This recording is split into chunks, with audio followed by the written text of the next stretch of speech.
Mabait tong asawa ko pag lasing.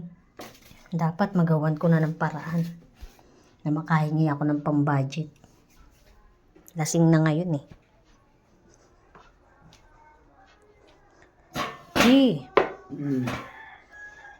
Pahingi naman ako pambayad sa Shopee. Ba't ako binigyan na kita ng budget Ubus na eh. wala- Pinabayad mo nga sa Shopee. Wala tayong hindi nakasama sa budget yung pang Shopee mo na yan. Ikaw na may problema dyan. Dali na. Sige, kunin mo sa wallet ko. Kahit ilan, bahala ka na. Ang gusto mo.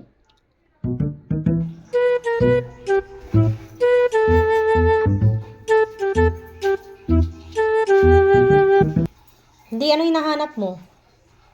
Yung pera ko, 1.5. Ha? Di ba binigay mo sa akin? Ha? Wala akong binibigay. Binigay mo sa akin. Pinambayad ko sa Shopee. Ano kang titingin? Kailan? Paano? Nung nagiinom ka, lasing ka.